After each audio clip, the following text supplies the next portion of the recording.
ሰላም በመላው ዓለም የምትኖሩ የሀሁ ለሁሉም የኦንላይን ትምህርት ቤት የዩቲዩብ ቻናል ቤተሰቦች በያላችሁበት ሰላማችሁ ይብዛ። ሀሁ ለሁሉም የኦንላይን ትምህርት ቤት አማርኛ፣ እንግሊዝ፣ ሂሳብ እንዲሁም የተለያዩ የማህበራዊና የተፈጥሮ ሳይንስ የትምህርት አይነቶችን ብቃት ባላቸው አስተማሪዎች 24 ሰዓት የማስተማራት አገልግሎት እየሰጠ ይገኛል። ቪዲዮ ላይ ባስቀመጥነው ስልካችን በኢሞ፣ በቴሌግራም፣ በዋትሳፕ ይደውሉልን። በተመቻችሁ ሰዓት የምትፈልጉትን የትምህርት አይነት እናስተምራለን።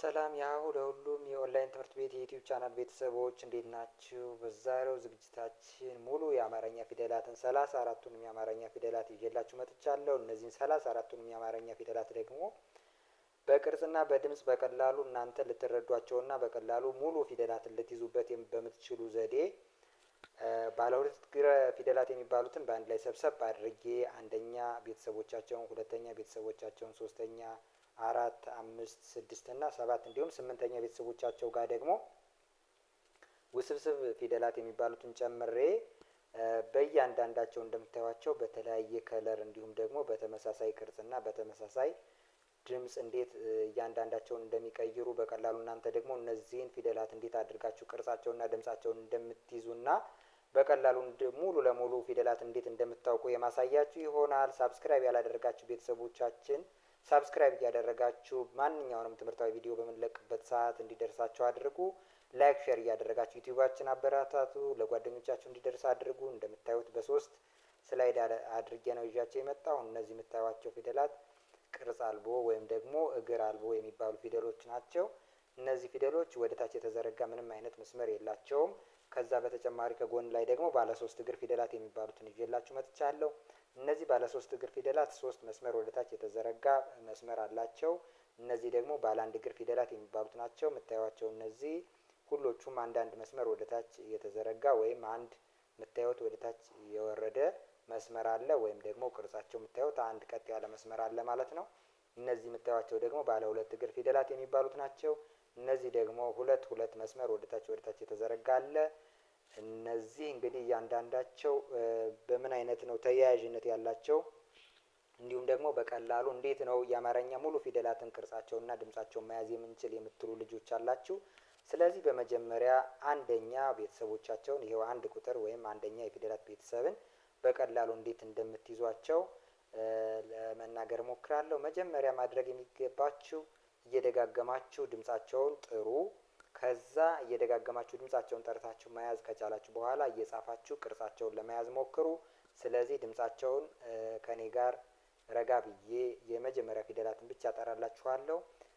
እነዚህን የመጀመሪያ ፊደላትን 34ቱንም ማለት ነው። የመጀመሪያ ፊደላትን 34ቱንም ጠራላችኋለሁ። ከዛ ሁለተኛ ፊደላትን፣ ሶስተኛ ፊደላትን፣ አራተኛ፣ አምስት፣ ስድስት፣ ሰባት እንዲሁም ስምንተኛ ላይ ውስብስብ ፊደላትን አስቀምጫቸዋለሁ። እነዚህንም ጭምር እጠራላችኋለሁ። ከዚያ በተጨማሪ ደግሞ ቅርጻቸውን ደግሞ በቀላሉ እንዴት እንደምትይዟቸውም ጭምር እየነገርኳችሁ እስከ መጨረሻው አብረን እንዘልቃለን። ጀምራችሁ አተውት። በእርግጠኝነት ሙሉ የአማርኛ ፊደላትን ለመረዳት ያስችላችኋል። ይህ ቪዲዮ ላይክ፣ ሳብስክራይብ፣ ሼር አድርጉ። ያው ለእናንተ ማንኛውም ትምህርታዊ ቪዲዮ እንዲደርሳችሁ ለማድረግ ማለት ነው። ከዚያ ውጭ ደግሞ ይኸው ስልካችን በኢሞ፣ በዋትሳፕ፣ በቴሌግራም በማንኛውም ሰዓት እናንተ ደስ ባላችሁ ሰዓት ብትደውሉልን የምትፈልጉትን ትምህርት በማንኛውም ሰዓት እናስተምራችኋለን። ወደ ትምህርቱ እንግዲህ የመጀመሪያ ፊደላት ወይም አንደኛ የፊደላት ቤተሰብ የሚባሉት እዚህ ጋር በአረንጓዴው መስመር ላይ እነዚህ በቢጫ ከለር የተጻፉ ፊደላት ናቸው። እነዚህ ልጥራላችሁ አብራችሁኝ። እኔ ረጋ ብዬ ነው የምጠራ። አብራችሁኝ እየጠራችሁ ተለማመዱ። የምትችሉ ልጆች ደግሞ ጊዜ ካላችሁ እየጻፋችሁ ቪዲዮን እየደጋገማችሁ እየጻፋችሁ ተለማመዱ። አብራችሁኝ ከኔ ጋር ጥሩ። ለ ሰ ሸ በ ቨ አ ከ ኸ ዘ ዠ ደ ጀ ጠ ጸ እዛ ባለ አንድ እግር ፊደላት የሚባሉት ደግሞ ቀ ተ ቸ የ ገ ፐ ሀ ነ ኘ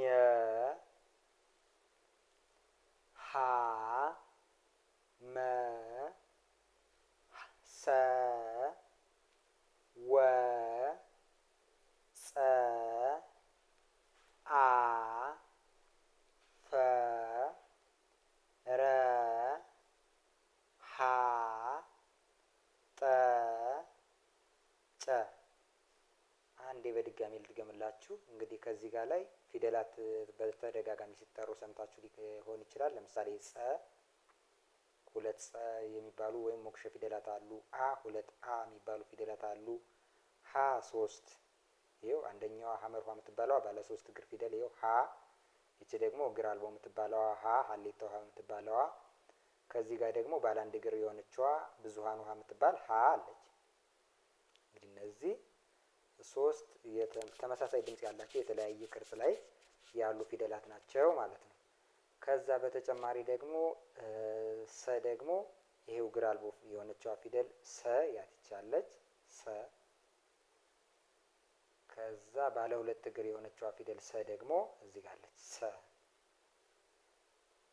ይሄው ሳቱ ሰ፣ እኛዋ ደግሞ ንጉሱ ሰ በመባል ትታወቃለች። ሁለቶቹም ሰ የሚል ድምጽ አላቸው።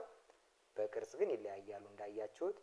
ከዛ በተጨማሪ እዚህ ጋር አይኑ አ ይባላል። ሌላ ደግሞ አልፋው አ በመባል የሚታወቅ ባለ ሁለት እግር ፊደል አለ። ይሄ ማለት ነው አ። ስለዚህ ያ ዜሮ የመሰለው አ እና ይሄ አ በድምጽ ይመሳሰላሉ፣ በቅርጽ ነው የሚለያዩት። ከዛ በተጨማሪ ጸ፣ ሁለት ጸ የሚባሉ ፊደል አሉ። ይሄ ጸሎቱ ጸ በመባል ይታወቃል፣ ሁለት እግር አለው። ከዛ ጋር ደግሞ ዜሮ የመሰለ ቅርጽ አልቦ ወይም ደግሞ እግር አልቦ ፊደል የሚባል ነው ይሄው ጸ። ስለዚህ የፊደላት ድምጽ እየተደጋገሙ ሲጠሩ ግራ እንዳትጋቡ ብዬ ነው።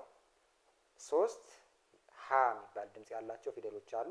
ሀሌታ ውሃ፣ ሀመር ውሃ፣ ይኸው ሀሌታ ውሃ፣ ሀመር ውሃ እና ብዙሃን ውሃ የሚባል። ሁለት የሰ የሚባሉ ፊደሎች አሉ። ይኸው ሳቱ ሰ፣ ንጉሱ ሰ፣ ንጉሱ ሰ የሚባል። ሁለት አ የሚባሉ ፊደሎች አሉ። አይኑ አ፣ አይኑ አ ተብሎ ይታወቃል። ከዛ ይሄኛው ደግሞ ባለ ሁለት እግሩ አልፋው አ። ስለዚህ ሁለቶቹም አ የሚል ድምጽ አላቸው። ለዛ ሞክሸ ሆሄያት ይባላሉ። ከሁለት አንዱን በጽሁፍ ውስጥ ስታገኙት ምንም የተለየ ድምጽ የለውም፣ አ ነው የሚለው። ሁለቶቹም አ ይላሉ ማለት ነው። ሌሎቹም የነገርኳችሁ እንደዚሁ። እዛ በተጨማሪ ሁለት ጸ የሚል ድምጽ ያላቸው ፊደሎች አሉ፣ ወይም በቅርጽ የሚለያዩ በድምጽ ግን ተመሳሳይ። ይኸው ጸ፣ ጸሎቱ ጸ በመባል ይታወቃል። ይሄ ደግሞ ፀሐዩ ጸ በመባል የሚታወቀው ነው። ስለዚህ የፊደላት መደጋገም ግራ እንዳያጋባችሁን እየነገርኳችሁ ያለ። አሁንም እነዚህን የመጀመሪያ ፊደላት በድጋሚ ልጥራላችሁ። ለ፣ ሰ፣ ሸ፣ በ፣ በ፣ አ፣ ከ፣ ኸ፣ ዘ፣ ዠ፣ ደ፣ ጀ፣ ጠ፣ ጸ፣ ቀ፣ ተ፣ ቸ፣ የ፣ ገ፣ ፐ፣ ሀ፣ ነ፣ ኘ፣ ሀ፣ መ፣ ሰ፣ ወ፣ ጸ፣ አ፣ ፈ፣ ረ፣ ሀ፣ ጠ፣ ጨ። እንግዲህ እነዚህ ሶስቱ ባለ ሁለት እግር ፊደላት ናቸው። እነዚህ ደግሞ እግር አልቦ ፊደላት ናቸው። እነዚህ ባለ አንድ እግር ፊደላት ናቸው። እነዚህ ደግሞ ባለ ሁለት እግር ፊደላት ይባላሉ። አሁን እነዚህ ሁሉም የደረደርናቸው ፊደላት ሁለተኛ ቤተሰቦቻቸውን ሲመሰርቱ ኡ የሚል የጋራ ድምጽ ያለው ይሆናል። ሁሎቹም ከሀ እስከ ፐ እስከ መጨረሻው ያሉ ፊደላት ሁለተኛ ቤተሰቦቻቸው ላይ በድምጽ ኡ የሚል ድምጽ ይጋራሉ። ከዛ በተጨማሪ ደግሞ ከጎናቸው ላይ አግድም አግድም መስመር ይኖረዋል።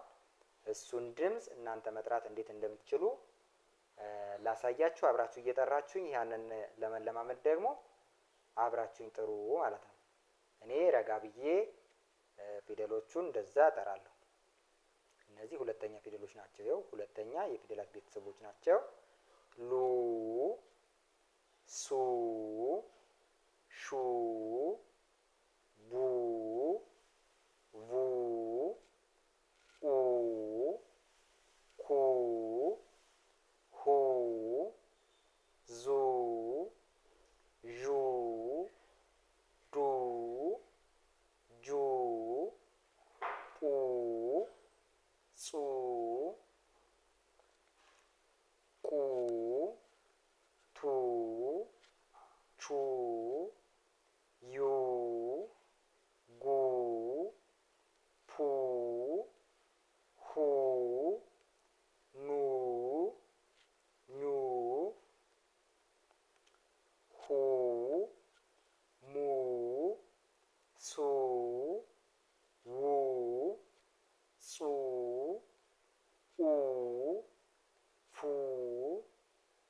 እንግዲህ እነዚህ የጠራናቸው ውስጥ ከቅርጻቸው ለየት የሚሉ የፈና የረ ቤተሰቦች የሆኑት የፈ ቤተሰብ ፉ እና የረ ቤተሰብ የሆነው ሩ እነዚህ ከግረግራቸው ላይ በምታዩት መንገድ ወደታች የተዘረጋ ነገር ነው የተጨመረባቸው። ሌሎቹ ግን ስታዩዋቸው ሁሉዎቹም ከነበራቸው ከአንደኛ ፊደላቸው ላይ ከነበራቸው ላይ አግድም መስመር ጎናቸው ላይ ነው የተቀጸለው። እዛ በተጨማሪ ኡ የሚል ሁሉዎቹም ኡ የሚል ድምጽ በጋራ ሲያወጡ ሰምታችኋል ማለት ነው። ስለዚህ እናንተ እየደጋገማችሁ ተለማመዱበት። እዛ ወደ ሶስተኛ ፊደላት እንሂድ። ሶስተኛ ፊደላት ጋር ስንመጣ ደግሞ እነዚህ ባለ ሁለት እግር የሚባሉት ከቀኝ እግራቸው ላይ ጫማ ወይም ወደ ቀኝ ሸፈፍ ያለ ይሆናል። የምታዩት ሁሉዎቹም ከቀኝ እግራቸው ላይ ወደ ቀኝ በኩል ሸፈፍ ያለ ወይም ደግሞ ጫማ ነገር የተደረገበት ወደ ጎን ጫማ አላቸው ወይም ሸፋፋ ናቸው ብላችሁ ያዙት። እንግዲህ ከቀኝ እግራቸው ላይ ነው የሚሆነው። ባለ አንድ እግር ፊደላት ደግሞ ከዚሁ ካለው እግራቸው ላይ ወደ ቀኝ ጠመም ይላል ማለት ነው። ከዚህ ላይ ኤክሴፕሽናሊ ይቺ የምትባለዋ ባለ አንድ እግር ናት። ግን እግሯ ላይ አይደለም ሸፈፍ ያለችው ከጎኗ ላይ ነው ጠመዝመዝ ያለ ነገር ያላት። ሌሎቹ ግን እነዚህ ባለ አንድ እግር ፊደላትም ጭምር ከእግራቸው ላይ ወደ ቀኝ አንድ እግር አላቸው። ግን ከአንድ እግራቸው ላይ ወደ ቀኝ ሸፈፍ ያለ ነው። ሁሉዎቹም እግር አልቦ ወይም ደግሞ እግር የሌላቸው ፊደላት የሚባሉት ደግሞ እግር እየጨመሩ ይኸው ሀ እግር አልነበራትም እግር ተጨምሮበት ሸፈፍ አለች። መ እግር አልነበራትም እግር ተጨምሮበት ሸፈፍ አለች። ሰ እግር አልነበራትም እግር ተጨምሮባት ሸፈፍ አለች። ሁሉዎቹም ስታዩዋቸው እግር አልቦዎች እግር እየተጨመረ ሸፈፍ ያለ ሆነ። እነዚህ ደግሞ ፈና ረ የሚባሉት ፊደሎች ይኸው የምታዩዋቸው ከዚህ ላይ ቆለፍ ያለ ወይም ወደ ስር እጥፍ ያለ ነገር ነው። ወደ ስር እጥፍ ያለ ቅርጽ ነው ያላቸው። እነዚህ ከእግራቸው ላይ እንደነዚህ ሸፋፋ አይደለም የምታዩት ወደ ውስጥ በኩል ነው ሸፈፍ ያለ ወይም ደግሞ ቆለፍ ያለ። ሶስቱ ፊደሎች ደግሞ እነዚህ ባለ ሶስት እግር ፊደላት የሚባሉት ደግሞ እግራቸው በቀኝ በኩል ያለው አንዱ እግራቸው ከሶስቱ እግራቸው አንደኛው ወደ ቀኝ ሸፈፍ ያደረጉ ናቸው። ለምሳሌ ሀ ጠ ጨ የሚባሉት ሶስተኛ ቤተሰቦቻቸው ጋር ሲመጡ ሂ ጢ ጭ የሚለውን ቃል ሲመሰርቱ ማለት ነው በቀኝ በኩል ያለ እግራቸው ሸፈፍ ነው ያደረጉ ማለት ነው። ስለዚህ በዋናነት እነዚህ ፊደላት ሁሎቹም ሶስተኛ ቤተሰቦቻቸው ላይ ያደረጉት ነገር ቢኖር እግራቸው ላይ ሸፈፍ ማድረግ ብቻ ነው። ስለዚህ እነዚህን ሶስተኛ ቤተሰቦቻቸውን ረጋ ብዬ በጥሞና በጣም ሳልፈጥን እጠራለሁ። እናንተም ከኔ ጋር እየጠራችሁ ተለማመዱ። ሊ ሲ ሺ ቢ ቪ ኢ ኪ ሂ ዚ ዢ ዲ ጂ ጲ ጺ ቂ ቲ ቺ ይ ጊ ፒ ሂ ኒ ኚ ሂ ሚ ሲ ዊ ጺ ኢ ፊ ሪ ሂ ጢ ጪ። እንግዲህ እንደኔ እየጠራችሁ ከሆነ ኢ የሚል የሆነ ሁሎቹም ጋር የምታደምጡት ድምጽ አለ ማለት ነው። ስለዚህ ኢ የሚል ድምጽ ከሶስተኛ ፊደሎች ጋር ወይም ከሶስተኛ የፊደላት ቤተሰቦች ጋር አብሮ የሚጨመር አናባቢ ወይም ደግሞ በጣም ጎልቶ ያልወጣ ግን ለጋራ የሆነ ባህሪያቸው ነው። ከዛ በተጨማሪ ደግሞ እነዚህ ኤክሴፕሽናል ያሳየኋችሁ ፊደላት ቢኖሩም ለምሳሌ ፈና ረ እንደነዚህ አይነት ቢኖሩም ሌሎቹ ጋር ግን እግራቸው ጋር ማጣመም የሶስተኛ ፊደላት የቤተሰቦች ባህሪያቸው ነው ማለት ነው። ስለዚህ የጋራ ባህሪያቸው የሚሆነው እግራቸው ወደ ቀኝ በኩል መጣመም። ባለ 3 እግሮች 3 እግራቸው በቀኝ በኩል ያለውን አንደኛውን እግራቸውን ያጣምማሉ።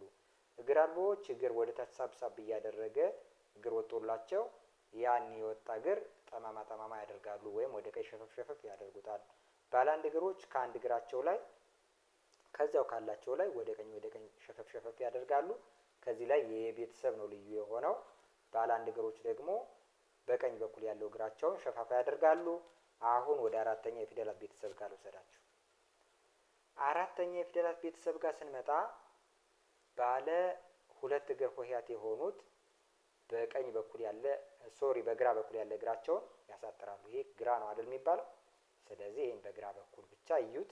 በአንድ በኩል ያለ እግራቸው በምታዩት መንገድ አጠር ብሎ በአንድ በኩል ያለው ደግሞ ረዘም ይላል ወይም እግራቸው እኩል አይደለም፣ በአንድ በኩል ያጥራል ማለት ነው። ያ በግራ በኩል ይብላችሁ ያዙት። በግራ በኩል ያለ እግራቸው ያጥራል። በግራ በኩል ያለው እግራቸው የሚያጥሩት እነማን ናቸው? ባለ 2 እግር ፊደላት የሚባሉት። ስንተኛ ቤተሰቦቻቸው?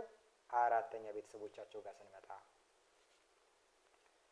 ባለ 1 እግር ፊደላት የሆኑት ደግሞ አራተኛ ቤተሰቦቻቸው ጋር ስንመጣ ወደ ግራ እግራቸውን ያጣምማሉ። እንግዲህ 1 እግር ብቻ ነው ያላቸው፣ መቆረጥ አይችልም። ስለዚህ ማጣመም ሆነ ማለት ነው። ባለ 2 እግር የሆኑት በግራ በኩል ያለውን እግራቸውን አሳጠሩ ወይም ቆረጡ። 1 እግር ብቻ ያላቸው ደግሞ ያለ እግራቸውን ወደ ግራ በኩል ያጣምማሉ እንደምታዩት።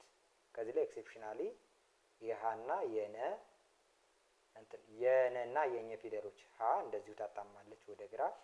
ነና ኘ ካናታቸው ላይ ነው ደፋ የሚሉት ወይም ደግሞ ጎንበስ ያደረጉት እንጂ እንደነዚህ ወደ አንድ በኩል ወደ ግራ በኩል ያለ እግራቸውን አላጣመሙም። ስታዩዋቸው ይኸው ነቃ ታቻ ያ እና ሌሎቹም ስታዩዋቸው እንደዚህ ወደ ግራ ታጣመሙ።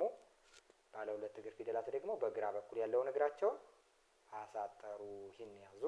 ቅርጻቸው ላይ በቀላል እንደዚህ መያዝ ትችላላችሁ። ከዛ እግር አልቦ ወደሚባሉ ፊደላት ስንሄድ ደግሞ እግር አወጡ።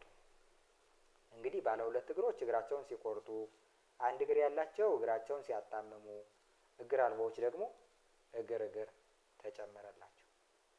እያቸው ሁሎቹም እነዚህ እግር አልቦ ፊደላት የሚባሉት እግር ያልነበራቸው ወይም የምታዩት እግር ወደ ታች የተዘረጋ ምንም ነበር ያልነበራቸው ነሃ መሰ ወፀ አ የሚባሉ ፊደሎች አራተኛ ቤተሰቦቻቸው ጋር ሲመጡ እግር አወጡ። እንግዲህ እግር ያላቸው 1 እግራቸውን ሲያሳጥሩ፣ ባለ 1 እግሮች ደግሞ እግራቸውን ወደ ግራ በኩል ሲያጣምሙ፣ እግር አልቦዎች ደግሞ እግር ጨመሩ።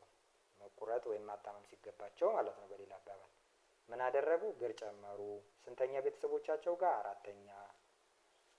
ይሄን ያዙ። ከዛ የፈና የረ ቤተሰብ ደግሞ እንደምታዩት እነዚህ ኤክሴፕሽናሊ ከሌሎቹ ጋር ለየት ባለ ሁኔታ ነው እየሄዱ ያሉት። እነዚህን ያዙ። ፋና ራ። ባለ 3 እግር ፊደላት የሚባሉት ደግሞ 1 እግር ብቻ እስከሚቀራቸው በግራ በኩል ያለውን ያሳጥራሉ። እንግዲህ ባለ 2 እግር 1 እግር እስከሚቀራቸው 1 እግራቸውን ቆረጡ። እነዚህ ደግሞ ባለ 3 እግር ደግሞ ሁለቱንም አሳጠሩና 1 እግር ብቻ። ስለዚህ ባለ 2 እግሮች በግራ በኩል ያለውን እግር አንዱን አሳጥረው አንዱን ተውት። ባለ 3 እግሮች ሁለቱንም አሳጥረው አንዱን ተውት። ባለ 1 እግሮች ወደ ግራ በኩል አጣመሙት። እግር አልቦዎች ደግሞ እግር አወጡ በቀላሉ። ስንተኛ ቤተሰቦቻቸው ጋር ነው እንደዚህ የሆኑት? አራተኛ። ይሄን ያዙና አሁን ልጥራላችሁ፣ አብራችሁን ትጠራላችሁ ማለት ነው። ድምጻቸውን በዛ መንገድ እየጠራን እንለማመዳለን። ላ ሳ ሻ ባ ቫ አ ካ ሀ ዛ ዣ ዳ ጃ ጳ ጻ እንደምትሰሙት አ የሚል የጋራ ድምጽ አለ። እስከ መጨረሻም ስንሄድ ይሄ ይቀጥላል። ቃ ታ ቻ ያ ጋ ፓ ሀ ና ኛ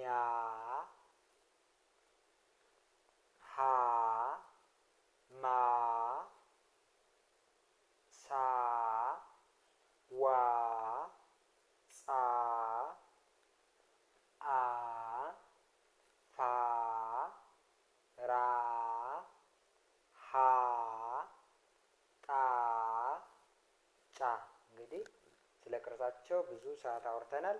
ድምጻቸውን ደግሞ ስንመጣ ከመጀመሪያው እስከ መጨረሻው ጠራሁላችሁ ሙሉ የአማርኛ ፊደላትን አራተኛ ቤተሰብ የሆኑትን ማለት ነው። ስለዚህ አ የሚል ሁሎቹም ጋር አለ። እናንተ ፊደላትን በየቤተሰቦቻቸው አራተኛ ቤተሰቦችን፣ ሁለተኛ፣ ሶስተኛ ቤተሰቦችን ስትጠሩ ሊጋሩት የሚችሉ ድምጽን ማወቃችሁ በቀላሉ እናንተ ስትጠሩ ሳትቸጋገሩ እንድትጠሩ ያደርጋችኋል። እንግዲህ ሁለተኛ ፊደላቸው ጋር ኡ የሚል ድምጽ አለው። ሁ፣ ሙ፣ ሱ፣ ው፣ ጹ እያለ ከሀ እስከ ፐ ሁሎቹም ፊደላት እየጠራሁ ነበረ። ሶስተኛ ፊደላት ደግሞ ኢ የሚል ድምጽ አለው ብያቸዋለሁ። ሂ፣ ሚ፣ ሲ፣ ዊ፣ ጺ፣ ኢ እያለ ይቀጥላል። አራተኛ ደግሞ እንደሰማችሁት አ የሚል አለው። ይሄው ሀ፣ ማ፣ ሳ፣ ዋ፣ ጻ፣ አ እያለ ከመጀመሪያው እስከ መጨረሻው ጠርቼላችኋለሁ። ይሄ ድምጽ አለው ማለት ነው። አሁን ቀጥታ ወደ አምስተኛ ቤተሰቦቻቸው ጋር ወይም ወደ አምስተኛ የፊደላት ቤተሰቦች ጋር ወስዳችኋለሁ። አምስተኛ የፊደላት ቤተሰብ ጋር ስንመጣ እነዚህ ባለ ሁለት እግር ፊደላት ናቸው። ከቀኝ እግራቸው ላይ ቀለበት ይጨምራሉ። እንግዲህ ቀለበት ብላችሁ ብትይዙት በቀላሉ ትረዱታላችሁ ብዬ ነው። የምታዩት ቅርጽ አለው በቀኝ እግራቸው ላይ።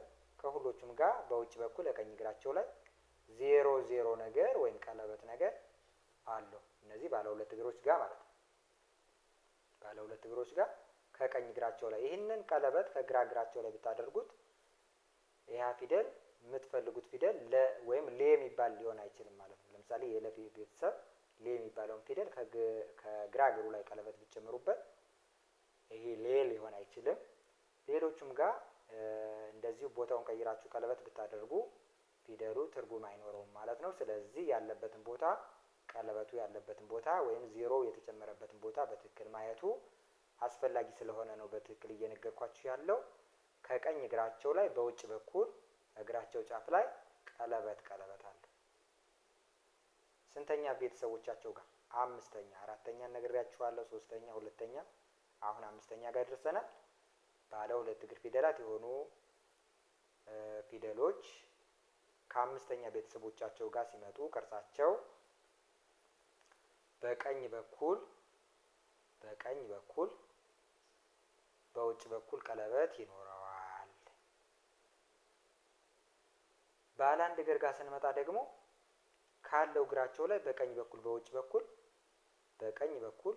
በውጭ በኩል ቀለበት ይኖረዋል። ይሄው በቀኝ በውጭ በኩል ቀለበት ይኖረዋል።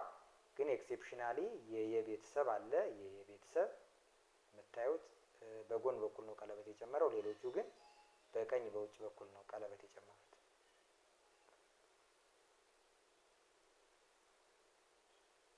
በእግር አልቦ የሚባሉት ፊደላትም እግር እየጨመሩ ቀለበት እግርና ቀለበት ስንተኛ ቤተሰቦቻቸው ጋር? አምስተኛ ቤተሰቦቻቸው ጋር። ስለዚህ አምስተኛ ቤተሰቦቻቸው ጋር እንደምታዩት በቀኝ በኩል በውጭ በኩል እግር ያላቸው ማንኛውም ፊደሎች በቀኝ በኩል በውጭ በኩል ቀለበት ይጨምራሉ። እግር የሌላቸው ደግሞ እግር ጨምረው በቀኝ በኩል ቀለበት ይጨምሩበታል። የፈ ቤተሰብ እና የረ ቤተሰብ ያው ከዚህ ጋር ነው ቀለበት የጨመሩት፣ እግር አይደለም። እንግዲህ እንደምታዩት ይህ ቅርጽ ነው። ይህንን እስከ መጨረሻው በዚህ መንገድ ኤክሴፕሽናሊ አብሮ እየሄደ ነው፣ ወይም በልዩ ሁኔታ የራሱን ቅርጽ እየቀየረ ነው። ከሌሎቹ ጋር ብዙም ግንኙነት የለውም፣ ግን ሁሎቹም ጋር ቀለበት መኖሩ ግን ያጋራዋል። እንግዲህ የተጨመረበት ቦታ ቢለያይም ለምሳሌ ባለ 3 እግሮች ከሶስተኛው እግር ከውጨኛው ከቀኝ እግራቸው ላይ ቀለበት ተጨመረ። ባለ 2 እግሮች ከሁለተኛው እግራቸው በውጭ በኩል ካለው ላይ ተጨመረ። እግር አልቦዎች ደግሞ እግር ተጨምሮበት በውጭ በኩል ቀለበት ተጨመረበት። ባለ አንድ እግሮች ያው ካላቸው እግር ላይ በውጭ በኩል በቀኝ በኩል ቀለበት ተጨመረበት። ስለዚህ ሁሎቹም ጋር አምስተኛ ቤተሰቦቻቸው ጋር የፊደላት አምስተኛ ቤተሰቦች ጋር በትኩረት እዩት። የፊደላት አምስተኛ ቤተሰቦቻቸው ጋር በውጭ በኩል የሁሎቹም ፊደሎች ቀለበት ወይም 0 ነገር አለው ማለት ነው። ስለዚህ ድምጻቸውን አሁን አብረን እንጥራ። ሌ፣ ሴ፣ ሼ፣ ቤ፣ ቬ፣ ኤ፣ ኬ፣ ሄ፣ ዜ፣ ዤ፣ ዴ፣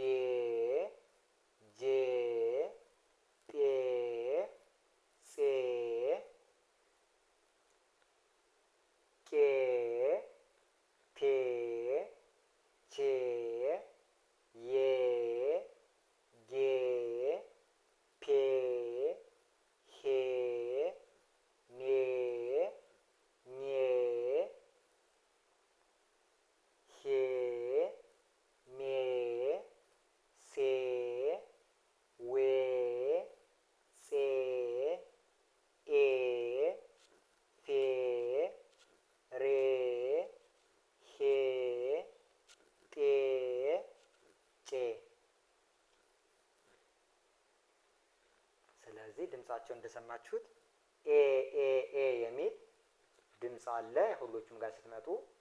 ስለዚህ ይሄ ድምጽ ሁሎቹም ጋር የጋራ የሆነ ባህሪ ሆኖ መጥቷል ማለት ነው። ኤ የሚል እንደምትሰሙት ሄ፣ ሜ፣ ሴ፣ ዌ፣ ጼ፣ ኤ እያልን ስንሄድ ኤ ኤ እንግዲህ ሁለተኛው ኡ፣ ሶስተኛው ኢ፣ አራተኛው ጋር አ፣ አምስተኛው ጋር ደግሞ ኤ የሚል ድምጽ እየሰማን ነው ማለት ነው። ስለ ቅርጻቸውም እንደዚሁ እየነገርኳችሁ ነበር። ሁለተኛ ቤተሰቦቻቸው ጋር አግድም መስመር ከጎናቸው ላይ፣ ሶስተኛ ጋር እንግዲህ ሸፋፋ ሸፋፋ፣ አራተኛ የተለያየ ባህሪ ያላቸው ለምሳሌ ባለ እግር አልቦዎች እግር ተጨመረላቸው፣ ባለ አንድ እግሮች ወደ ግራ ተጣመመ፣ ባለ ሁለት እግሮች በግራ በኩል ያለው እግራቸው አጠረ እያልኩ ስላችሁ ነበር። አራተኛ ቤተሰቦቻቸው ጋር። አምስተኛ ቤተሰቦቻቸው ጋር ደግሞ ሁሎቹም ጋር ቀለበት አለው። ቀለበቱን ምን ላይ እንደሚጨመር ደግሞ እየነገርኳችሁ ነበር። እሱንን እዩት።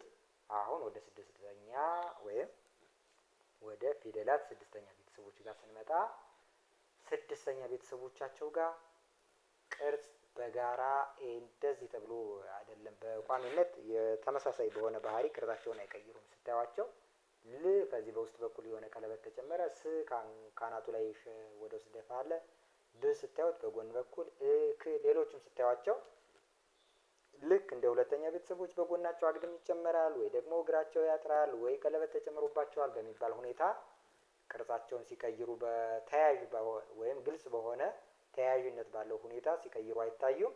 ስለዚህ እነዚህን ፊደላት በድምጽ የሚል አናባቢ ሲጋሩ ወይም ደግሞ የጋራ ባህሪያቸው ሆኖ እናያቸዋለን።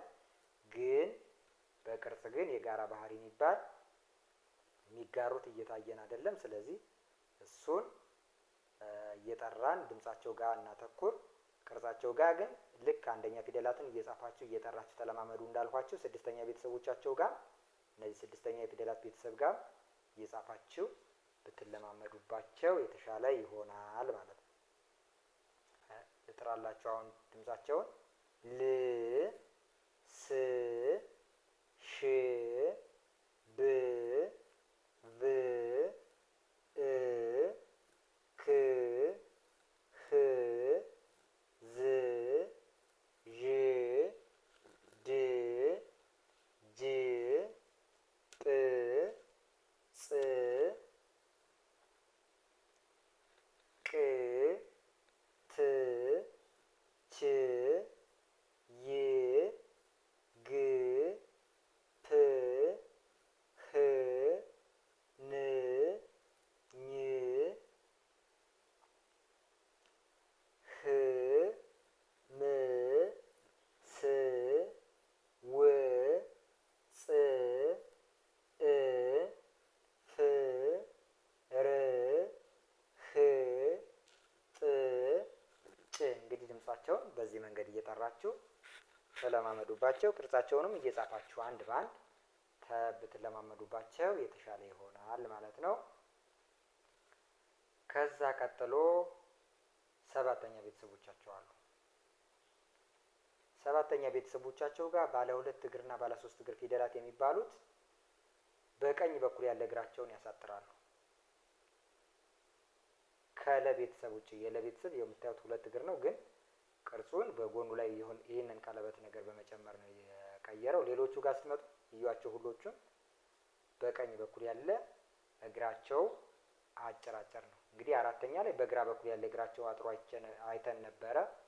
አሁን ሰባተኛ ጋር ሲመጣ ደግሞ በቀኝ በኩል ያለው እግራቸው አጠረ። ማን ጋር? ሰባተኛ ጋር። ሰባተኛ ፊደላት ቤተሰቦች ጋር ባለ ሁለት እግር ፊደሎች አንድ እግራቸው በቀኝ በኩል ያለው እግራቸው ያጥራል። ባለ አንድ እግር ፊደላት ጋር ስንመጣ አናታቸው ላይ ቀለበት ወይም ክብ ነገር ይኖረዋል። ብዙ ፊደሎች ለምሳሌ ነቆ፣ ነቶ፣ ነቾ፣ ነ፣ ሆ፣ ኖ እና ኞ ስታዩዋቸው አናታቸው ላይ ይህ የምታዩት ቀለበት አለው። ዮ፣ ጎ፣ ፖ ደግሞ እንደዚህ የምታዩት የራሳቸው ቅርጽ አለው። ግን ልክ እንደ ባለ ሁለት እግር እና እንደ ባለ ሶስት እግር ፊደላት በቀላሉ ለመያዝ ያስቸግራል። እግር አልቦ ፊደሎቹ ደግሞ እንደዚሁ ሰባተኛ ቤተሰቦቻቸው ጋር ስንመጣ የምታዩዋቸው ያው የራሳቸው የሆነ በትክክል እንደዚህ ነው የሚባል ቅርጽ የላቸውም። የየራሳቸውን ነው በራሳቸው ሆ በራሱ ቅርጹን ቀየረ፣ ሞ በራሱ፣ ሶ፣ ዎ፣ ጾ፣ ኦ፣ ፎ፣ ሮ ስታዩ ለየራሳቸው ነው። ባለ ሁለት እግር ፊደላት ልክ እንደ ባለ ሶስት እግር ፊደላት ደግሞ ልክ እንደ ባለ ሁለት እግር ፊደላት በቀኝ በኩል ያለውን እግራቸውን ያሳጥራሉ። ይሄው በቀኝ በኩል ያለው ሁለቱን እግራቸውን ያሳጥረው፣ በግራ በኩል ያለው አንደኛው እግራቸው ረዘም ረዘም እንዳለ ይቀጥላል ማለት ነው። እነዚህ እነ ሆ፣ ጦ፣ ጮ የሚባሉት እዩዋቸው።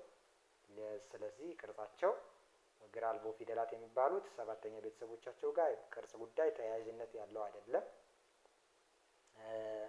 ባለ አንድ እግር ፊደላት የሚባሉት ደግሞ ብዙዎቹ ካናታቸው ላይ ቀለበት ይኖረዋል ወይም ክብ ነገር ይኖረዋል። ይህንን በራሳችሁ ለመያዝ ሞክሩ። እኔ ከምነግራችሁ ይልቅ እናንተ እያያችሁት ያለን ለመያዝ ብትሞክሩ ይሻላል። ለእናንተ ሂንት ይሆናል ብዬ ስላሰብኩ ነው። ባለ ሁለት እግር ፊደላት የሚባሉት ደግሞ በቀኝ በኩል ያለውን እግራቸውን ያሳጥራሉ። አሁን ወደ ድምጻቸውን እየጠራሁ ደግሞ አብረን እየጠራን እንለማመድባቸዋለን ማለት ነው። ወይም መጥራት እንድችሉ አብራችሁን ጥሩ። እንግዲህ እነዚህ የሰባተኛ ፊደላት ቤተሰቦች ነው የምጠራላችሁ።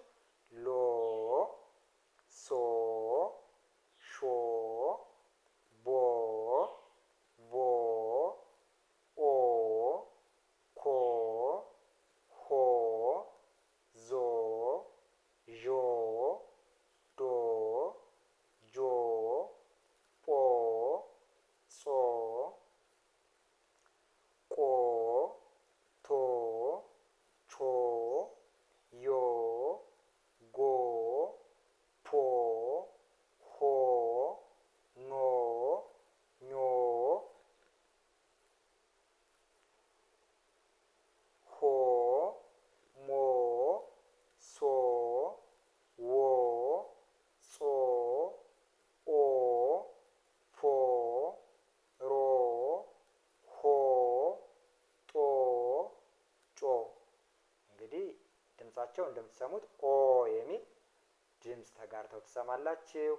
አሁን ስምንተኛ ቤተሰቦቻቸው ጋር ደግሞ ውስብስብ ፊደላት የሚባሉትን ስምንተኛ ላይ አምጥቼላችኋለሁ። እነዚህ ፊደላት በዋናነት ከእግራቸው ላይ አግድም አግድም መስመር አለው። ሁሎቹም ጋር ስታዩት እግራቸው ላይ አግድም አግድም መስመር አለው። ይሄው የምታዩት ነው። የገቤተሰብ አድርጌ ያመጣሁት ጓ ብቻ ነው ትንሽ ከእግሩ ላይ ያልሆነው። ሌሎቹ እግራቸው ላይ የምታዩት አግድም አግድም መስመር አለው። ስለዚህ ይሄንን የትም ጋር ተጽፎ ብታዩት ይሄ ፊደል ውስብስብ ፊደል ነው። ወይም የመቤተሰብ ከሆነ ሟ፣ ዋ የሚል ዋ፣ ዋ፣ ዋ የሚል ነው የጋራ ድምጻቸው የሚሆነው። ዋ፣ ዋ እሱ ድምጽ ይኖረዋል ብላችሁ ታስባላችሁ። የለቤተሰብ ከሆነ ሉዋ፣ ሉዋ ይሆናል። ሌሎቹም እንደዛ። እስኪ ድምጻቸውን አንድ ባንድ አብረን እንጥራ። ስለዚህ አብራችሁ እየጠራችሁ ድምጻቸውን ተለማመዱ። ግን ውስብስብ ፊደላት መሆናቸውን ለመለየት ከእግራቸው ላይ የምታዩት አግድም አግድም መስመር ወይም ሪባን ነገር ነው የተጨመረበት። ሏ፣ ሷ፣ ሿ፣ ቧ፣ ቧ፣ ኳ፣ ኋ፣ ዟ፣ ዧ፣ ዷ፣ ጇ፣ ጧ፣ ጿ፣ ቋ፣ ቷ፣ ቿ፣ ጓ፣ ቷ፣ ኋ፣ ኗ፣ ኟ፣ ሟ፣ ሷ፣ ፏ፣ ሯ፣ ኋ፣ ጧ፣ ጯ። እንግዲህ አንድ በአንድ የቤተሰባቸው እንደዚህ አድርጌ ካሳየኋችሁ አብዛኞቻችሁ ሀሁ ሀ ሆ ለሉላ ሌልሎ መሞማ ሚሞ ስለምትችሉ በየቤተሰባቸው ቅርጻቸውና ድምጻቸውን እንዴት እንደምትይዙ ያስችላችኋል ብዬ ስላሰብኩ ነው በዚህ ዝግጅት እንደዚህ ያዘጋጀሁላችሁ። ስለዚህ እናንተ ቪዲዮውን እየደጋገማችሁ እዩት። ላይክ ሼር እያደረጋችሁ ለጓደኞቻችሁ እንዲደርስ አድርጉ። በድጋሚ ልንገራችሁ፣ ሳብስክራይብ ያላደረጋችሁ ቤተሰቦቻቸውን ሳብስክራይብ ማድረጋችሁ ለእናንተም ይጠቅማል፣ ለእኛም እንደዚሁ ለሁላችንም ተጠቃሚ ስለሚያደርገን ብታደርጉት ጥሩ ነው። ምክንያቱም ማንኛውንም ትምህርታዊ ቪዲዮ በምንለቅበት ሰዓት እናንተ ጋር በወቅቱ እንዲደርሳችሁ ይሆናል።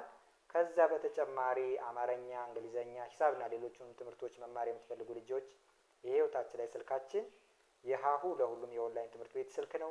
ይህን አንስታችሁ በኢሞ፣ በዋትሳፕ፣ በቴሌግራም በማንኛውም እናንተን ደስ በሚላችሁ ሶሻል ሚዲያ በማንኛውም ሰዓት ብትደውሉልን እናንተን በሚመቻችሁ ሰዓት በማንኛውም ሰዓት እንድትማሩ ሁኔታዎችን አመቻችተን ወዲያውኑ በፈለጋችሁ ሰዓት ትምህርት እንድትጀምሩ እናደርጋለን። በተረፈ በሌላ ዝግጅት እስከምንገናኝ ሰላም ሁኑ።